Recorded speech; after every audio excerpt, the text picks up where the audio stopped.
Gente, vocês estão bem depois de tanto feriado? Passamos aí 2 semanas de bastante feriado no Brasil. Tem gente que tá ótimo, descansou bastante, encontrou os amigos, encontrou a família, mas vocês têm que concordar comigo que talvez foi tempo demais e tá difícil da gente voltar para a nossa rotina. É super importante a gente fazer pausas na vida.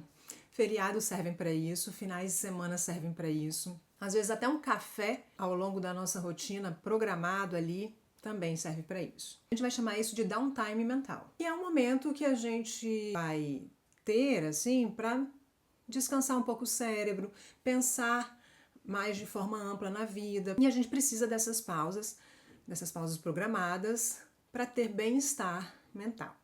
E por que isso acontece, inclusive? Porque olha só, quando a gente está focado numa tarefa, quando a gente está trabalhando, estudando, fazendo alguma coisa que precisa da nossa concentração e do nosso cognitivo, nosso cérebro ele vai funcionar a partir do modo de processamento de tarefa. Então, ele vai estar interligado, focado ali, tentando resolver aqueles problemas que estão sendo colocados ali pra gente. A questão é que chega uma hora que cognitivamente esse modo ele fica bastante sobrecarregado. Então a gente precisa de pausas e aí a gente também vai ativar um outro modo nesse processamento cerebral que tem a ver com a rede de modo padrão. Então quando a gente ativa essa rede de modo padrão, a gente vai conseguir facilitar os insights mais criativos, consolidar aprendizados. Então a gente precisa dessa pausa, de dar esse refresco para o cérebro. Só que, gente, é bem importante a gente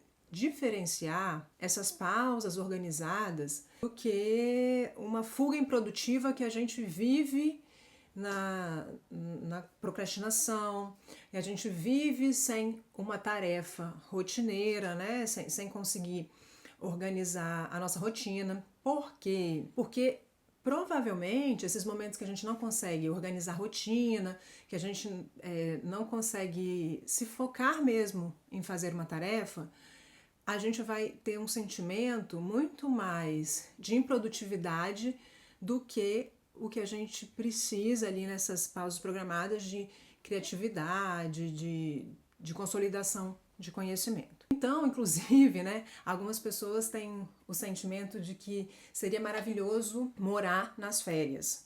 Para o cérebro, isso seria o caos. Porque assim, num primeiro momento, ok, ele está descansando, mas chega uma determinada hora que morar nas férias sem estrutura nenhuma vai fazer com que ele consuma muito mais energia. Ele vai precisar sempre inventar a roda daquele dia para a gente saber como que ele vai terminar o dia. Os nossos hábitos, a nossa rotina vai ser muito importante para o nosso cérebro para nos dar um senso de previsibilidade, para nos dar uma sensação de segurança que vão facilitar muito o nosso bem-estar. Então, viver nas férias por um mês acho que faz bastante sentido, mas a partir disso já vai ficar muito complicado para o nosso cérebro dar conta. E esse aprendizado da rotina, da repetição, ele é muito importante para o cérebro, então, economizar energia e ele saber quando chega no fim da tarefa, para ele não precisar o tempo inteiro ficar sobressaltado ou pensando que ainda não chegou no fim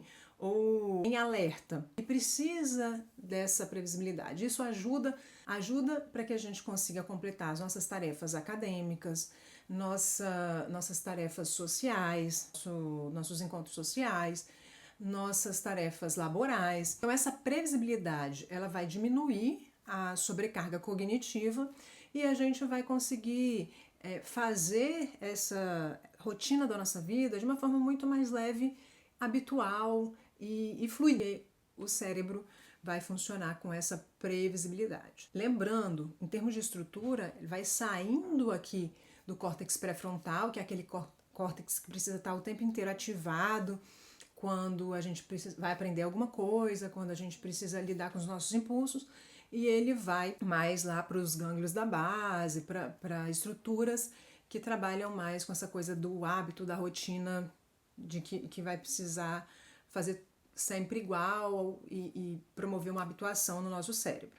Então, vamos programar na nossa vida pausas pausas estruturadas, pausas que vão facilitar o nosso bem-estar e vão tirar a gente, talvez, da dureza do nosso dia a dia, talvez daquele dia que é um pouco mais puxado em termos de trabalho, e a gente consiga, então, estabelecer momentos de respiro, o nosso cérebro recuperar esse fôlego para no outro dia estar ali disponível para começar de novo, para começar um novo dia, um novo dia de rotina. É bem verdade, gente, que quem tem TDAH com um funcionamento neuroatípico cerebral, ele vai ter essa alternância da rede de modo padrão e da rede de processamento de tarefa um pouco diferente. As pesquisas que trabalham com ressonância mostram que muitas vezes no cérebro neuroatípico essas duas áreas elas estão ativadas ao mesmo tempo.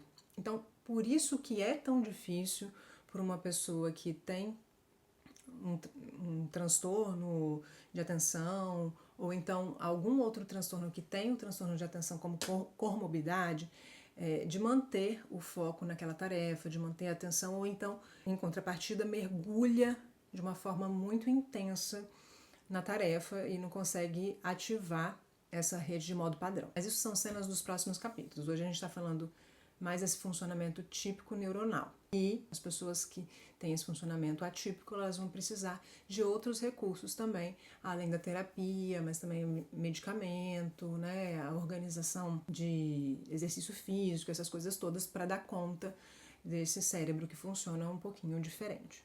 E por aí, como que tá? Todo mundo conseguindo voltar para a rotina muito rapidamente, tranquilamente, ou o pessoal está precisando ainda resgatar esse balde para dar conta dessas pausas que foram mais extensas. Mande esse vídeo para quem você acha que vai se interessar por esse conteúdo. Eu sou Bia Haupt, sou psicóloga clínica, analista do comportamento, tenho pós-doc em saúde mental e adoro vir aqui produzir conteúdo sobre psicologia para vocês.